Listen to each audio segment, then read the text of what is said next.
A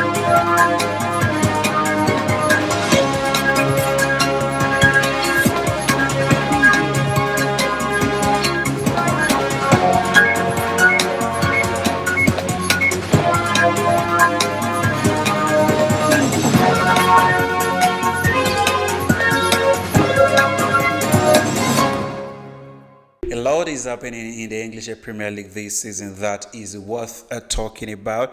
A few years ago, I told a friend of mine that it would take us 20 years before they would think of winning the English Premier League. He laughed because he's an ardent Arsenal supporter and said to me that they are going to win the league soon with Mikel Arteta as a coach and with the squad that he is building. He sees themselves winning the league soon. Anyway, we are now in the 20th season since Arsenal last won the English Premier League, and it's becoming a deja vu to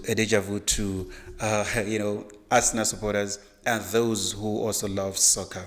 Anyway, there's a lot I'm going to be talking about, and who has to bring these actions to you than myself, Emmy Akura. Now let's go deep into some of the actions that took place over the weekend. The first match being the match between Newcastle United against Bournemouth. They played this match, Newcastle sitting, they are fifth on the table on 38 points, hosted Bournemouth, who are seventh on the table with 37 points. And this was a very entertaining match. It was a very difficult game for both sides. However, Bournemouth were more determined to win with that man, Justin Kluivert, who scored a hat-trick against Newcastle, and Kekes, who also scored, against Newcastle. Bruno Guimaraes put a goal back to Newcastle, but it wasn't enough to save them from a defeat against Bournemouth, as Bournemouth won that game 4-1. Now moving into another game that took place in the English Premier League.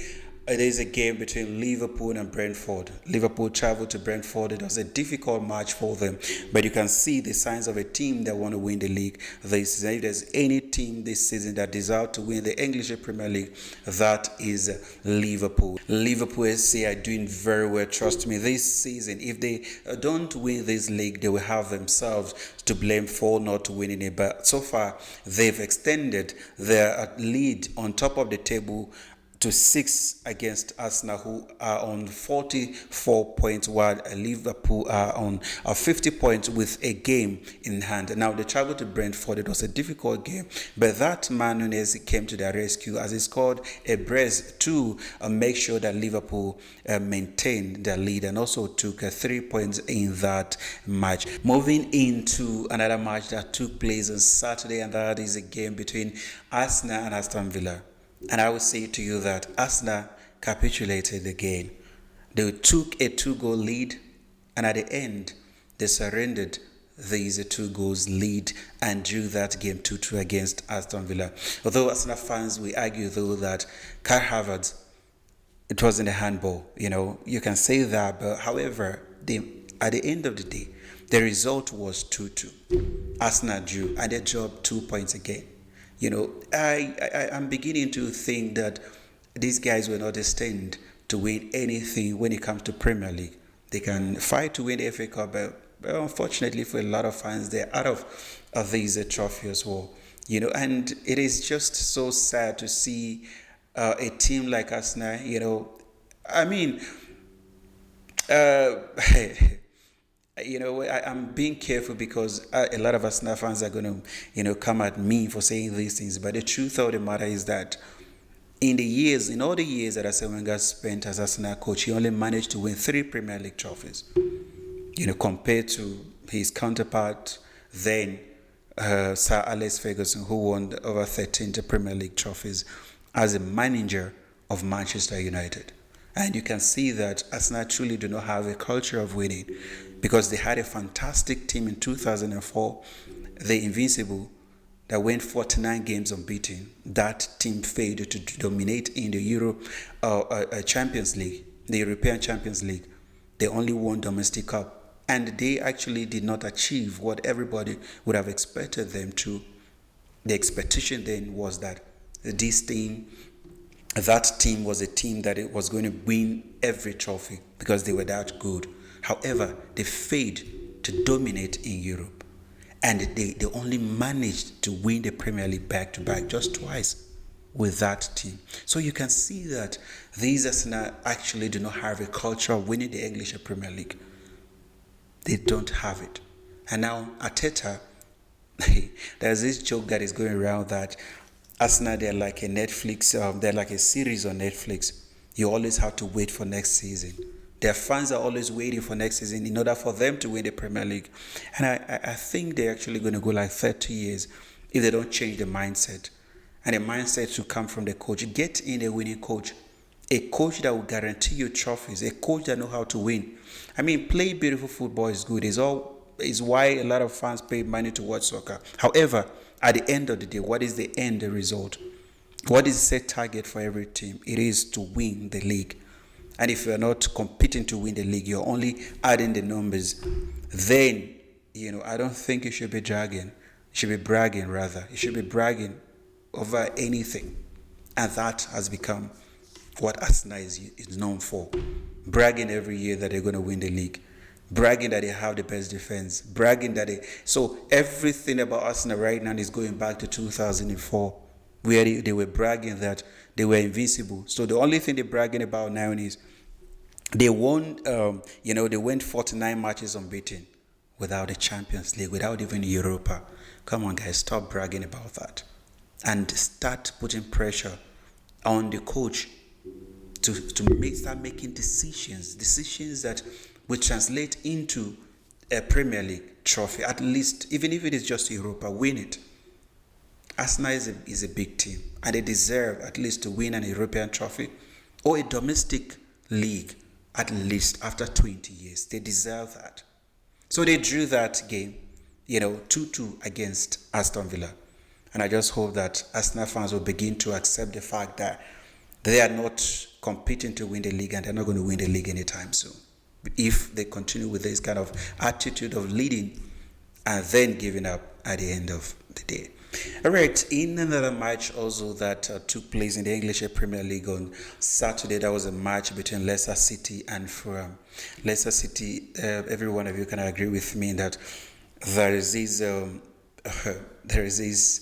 noise about them going back again, and you can't argue with anybody who will make that comment, because at the end of the day, they're not looking like a team that actually want to be in the Premier League come next season. So they hosted Fulham, and Fulham came victorious because when they are prepared, and Fulham, remember, they went to Stamford Bridge, they got a positive result, 3 points against Chelsea. In these games, Smith, who is from Arsenal sold him to Fulham. Smith was the one who scored the first goal, and Adama Traore also scored as Fulham won that game 2-0. Another game also that took place on Saturday in the English Premier League was a game between West Ham and Crystal Palace. These two teams, they play very well. However, it was Crystal Palace who were more determined to win the game. What I say all the time is that it's not how good you are when you play the match. At the end of the day, the 90 minutes count.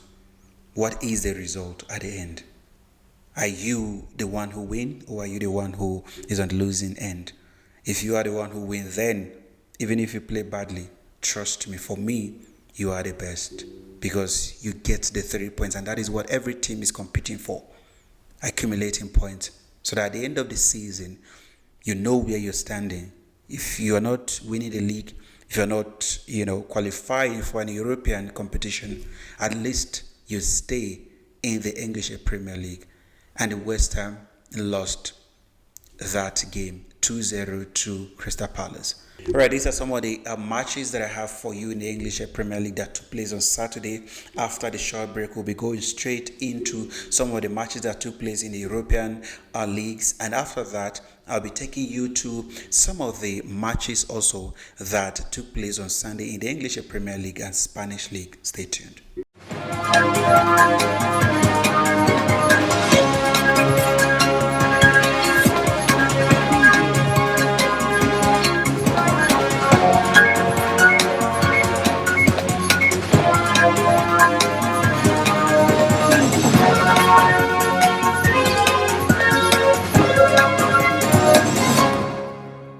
All right, let's take a look at some of the matches that took place in European leagues, and the first one that we're going to be talking about is a match between Lens and PSG. PSG going into this match with an advantage as the lead, as a team that is on top of the league, and as a team also that is known in recent years for winning the league year in year out. One expected them to go there and get 3 points, and that was exactly what they did. They went into that match against Lens, and that man Zola from Lens took the lead in the 36th minute against the PSG. It looked like they were in control of the game until Fabian Ruiz, who scored the equalizing goal, and that man Bacola, who scored the winning goal, as PSG took a 3 points home. All right, now moving into Germany, we have Bayern Munich, who played against the Wolfsburg. That game ended 3-2. Bayern Munich are vying to take over, the league from Bayer Leverkusen. Bayer Leverkusen won it last season. Now Bayern Munich are coming strong this time around. Vincent Kompany, who is managing this team, who want to make sure that he's winning his first trophy as a coach, and some of the players also, the likes of Harry Kane, the likes of Olise, who are going to be winning their first league if indeed Bayern Munich end up winning the league at the end of the season. And they are doing everything possible to make sure that they maintain their 4-point lead against Bayer Leverkusen. So they won this game 3-1. In also German league, there was another match that took place, and that was a match between Bayer Leverkusen against Mönchengladbach, and this was a tough match also for Bayer Leverkusen. However, they came victorious, winning that game 4-1 as they maintained the pressure on Bayern Munich, making sure that if Bayern Munich indeed slip, they are going to retain the league. If not, then they will have to take it to the end of the league, But I'm liking this competition because these two teams are some of the best teams in the German league. In the first match that took place on Sunday, there was a match between Everton and Spurs. These two teams have been struggling lately. At the beginning of the season, no one envisioned Spurs to be in a position they're in right now, with me considering the fact that they started very well and they were doing very well under this coach. A lot of people started thinking that indeed this team is going to compete for the league. However, they have dropped so much. At the end of the day, it's soccer. You will not blame them too much because there are a lot of injuries. However, you will blame them that they should at least do better and be in a better position than where they are at the moment. They went to Everton, and Everton took a 3-goals lead going into half time.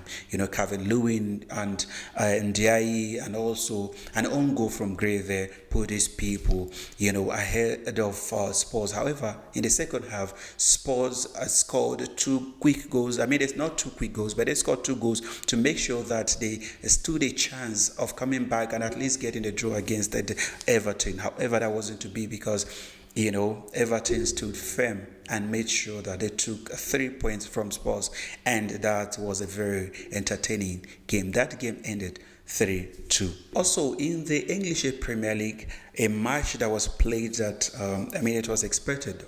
Nottingham Forest against Southampton. Everyone would have expected Nottingham Forest, with the way they're flying right now.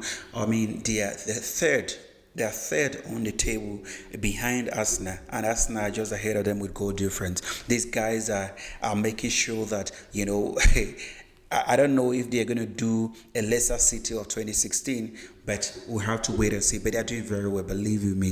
If they qualify for Champions League, that would be a great achievement. Coming from a team that is known for fighting to stay in the English Premier League, they playing very well, making sure that they're putting pressure. They're putting pressure on the big teams. However, there's not much pressure on them because nobody has given them a chance, or nobody is going to give them a chance of making sure that, or even thinking that they are going to win the league.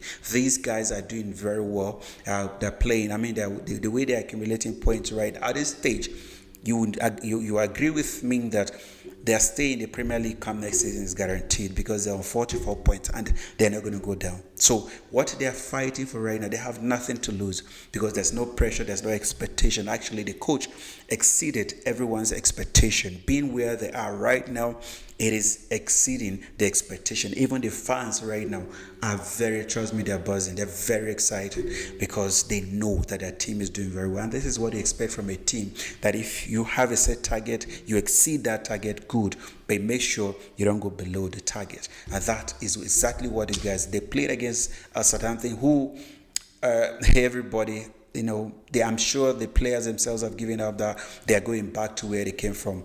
That is the championship. So they won that game. Nottingham Forest won that game 3-2. And now, talking about the last match that we're going to be talking about in the English Premier League game took place on Sunday. That is a match between Manchester United and Brighton. And it was expected. Really, it was expected of Manchester United not to get points against Brighton. Manchester United is just the shadow of themselves, And I remember when I was talking to a friend and I said to him that the problem for me, this is me, my personal opinion, my personal views about Manchester United. I thought that Alex Ferguson is the reason why United is suffering right now. Why did I say that? Kudos to him. The class of 1992 is still being talked about it today. When the players, the likes of Gary Neville, the likes of David Beckham, these guys were promoted from the academy. And they went on to achieve great things for the club and other clubs as well. Kudos to Ferguson for that. But after that, then what happened? This man did not invest so much in the academy. I understand every team's a position and every target of every team is to win trophies. No doubt, I agree with that, win trophies. However, winning trophies and preparing for the next generation of players is not bad. We can see that with Chelsea. We can see that with Barcelona. We can see that with Real Madrid. They buy quality players, expensive players. However, they have an academy that is solid. An academy that from time to time you incorporate these young players into the senior team. And then, that's how you have players that will go on to do amazing things. And some of these players come cheap. Look at the Chelsea 2021 Champions League winning squad. You agree with me, the likes of Tammy Abraham, Reece James, Charuba. Most of these are Chelsea young players that graduated from Chelsea Academy. Majority of them were incorporated in that team. Some of them, the Mason Mount, these players were some of the first team players that won that Champions League. And they achieved that with Chelsea. This is something that is lacking with Manchester United. And I'm not saying, now get me right, I am not saying that the reason why Manchester United is doing bad is because they're not bringing players from the academy. But I'm saying, if you prioritize your academy, chances are that maybe in every group of the academy you have 1 or 2 players. Because in these crazy markets right now where an average player is going for 100 million, 200 million, or even 80 million, 50 million, it will be difficult for you to get a quality player who you're going to sign cheap. So it is important for you to make sure that you have an academy that is solid, so that from time to time you have to go and bring in players who will understand what it entails to play and represent the club. That is aside. Now, when Ferguson left, Manchester started making the mistakes that Chelsea were making. Chelsea were signing quality players, paying money to get the result. They were after the now. They were not after the future in getting those results, in as much as the academy was solid. But Manchester United now failed to hire a winning coach and give that coach time to build a team. When Jose Mourinho came into Manchester United, remember he won the FA Cup, he won the Carling Cup, he won the Europa with Manchester United. To me, I felt that was the time that Manchester United were supposed to allow Jose Mourinho at least 5 years of building that team and have a winning team. You need a coach with a winning mentality. You need a coach who understands what it takes to win the Premier League. And Jose Mourinho has done it with Chelsea. So having a coach like that and giving him time to stay would have been, Manchester would have struggled at least for those 5 years. Let's say the 5 years is going to have bad and good result. After that 5 years, then you will know that yes, you now can stand and you start challenging for trophies. But what is happening right now? The likes of Erik ten Hag came in and it was a disaster. Trust me. This coach now, I'm sure he is regretting why he left Sporting Lisbon, where he was winning, to come to Manchester United, where he's going to be struggling, where getting 3 points would now become a prayer point for him. this is actually difficult. So Manchester United, you need to go back to the drawing board and make sure you put a solid structure in place, a structure that will give this coach time and give him what he's looking for, a winning coach with a winning mentality, a coach who's going to implement his ideas that will actually prepare this club to become the best. Give that coach time and allow him to excel. You will see Manchester will pick it. But if not, Manchester United is going to remain who they are, and they're going to be doing what they're doing right now. And they played against Brighton. Imagine at Old Trafford, a place that most teams used to be scared of going to. Smaller teams are going there now to pick 3 points. And they're not even afraid of going there to get it. They know that Manchester is sharing these points, so they also want to be partakers of those points. You know, they lost that game 3-1 against Brighton. All right, we're going to be taking a look at the last match that took place in the Spanish league. And this was a match between Real Madrid and Las Palmas. Las Palmas took the lead, and they started. They actually provoked Real Madrid. Las Palmas took the lead, but that guy Kylian Mbappe scored. Diaz scored. Mbappe again scored. And these guys came back and they won that game 4-1. And today I tell you, Real Madrid are sitting on top of the table, 2 points ahead of Atletico Madrid and 7 points ahead of Barcelona. Which is something that they should be happy with, because their threat is Barcelona. Once Barcelona is behind them, it becomes difficult for them to drop points. All right. So these are some of the results that took place in the soccer. Highlighted myself, Emmy Akura. I'll be coming your way next week with a lot of interesting results, and also some of the stories that will be emanating from different quarters when it comes to the soccer world. Until I come your way again with these stories, stay tuned.